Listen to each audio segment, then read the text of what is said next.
It's the beginning of April, and I am late with my March month notes and month vlog. I guess wanting to make a video as well as doing the month note tipped the whole task into the kind of zone of procrastination rather than something that I can just hammer out quickly to update people.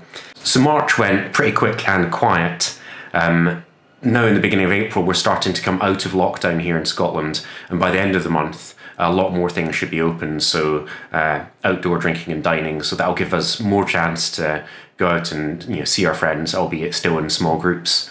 I'm really looking forward to that. I think the winter months has been tough for a lot of people, and although I'm pretty resilient and happy pottering away by myself, it'll be really nice to be able to see people without just walking the same old route around the meadows for half an hour. I started March by attending the Inter-Intellect Reading the Great Salon on Plato's Last Days of Socrates. It was really interesting to discuss the dialogues with a bunch of other people, and I've been really glad that I signed up for the series of salons, as it's kind of prompting me to read not only the books in the salons, but kind of books around them as well.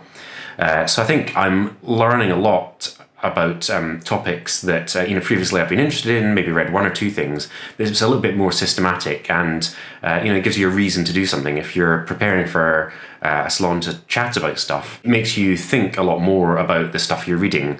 So I've been taking notes and kind of relating it to the other books that I've read, and also just, it's about applying the lessons of the classics to modern life. So I've been really pleased that I've been part of that. I made a quick video about my experiences so far in the Reading the Great series, and I've also posted that up for people to look at. I'll link to that on social media. I added a reading page to my website that lists the great books that we're looking at in the Reading the Great Salon series, but also the other books that I want to read over the next year or two. I figured maybe 2 years I've got a condensed list of the kind of great works of Western literature, so that's right the way back from Greek times through to the modern era. So I composed that both of the Inter-Intellect reading list, but I looked at the Yale political philosophy list, and some of the other courses online, just to get a sampling of what might be good to read.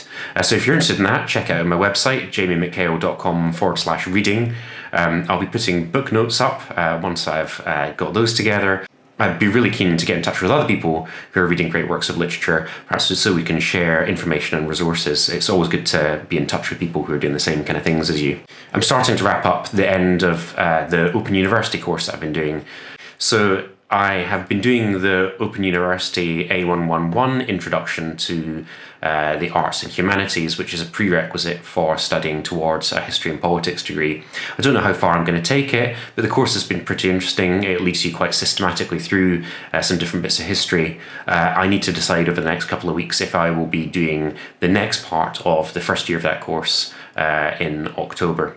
For running and cycling this month, running took a bit of a backseat. I found myself quite tired. I went for one big cycle ride and then was tired for a few days, and that kind of got me off the running wagon.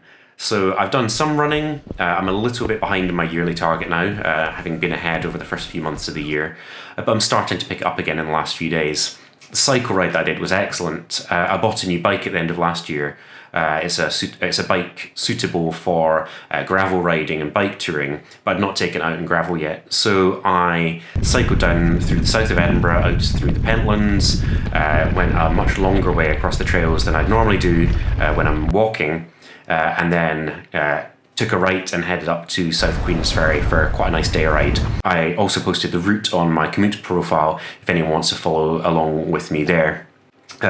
Hopefully over the next few months I'll be able to take the bike out again. I've got a few great routes planned to do over the summer. For photography, I've been managing to keep up with my 52 frames weekly photo challenge. Posting a photo every week, you need to keep on top of it. The challenge really makes you think creatively, how am I going to meet this challenge, how to interpret it. But I've been taking photos and posting pretty consistently, so I've been pleased with that. I've also tried to put up a mini vlog for each photo that I've taken, just describing what it was that I did and what it was that I took the photo of, partially to connect with other people who are perhaps doing the 52 frames photo challenge, but it's also just to practice making vlogs and a little bit of videography. So I'm looking forward to the rest of April. Lockdown's been eased a little bit, so there's more life out in the streets.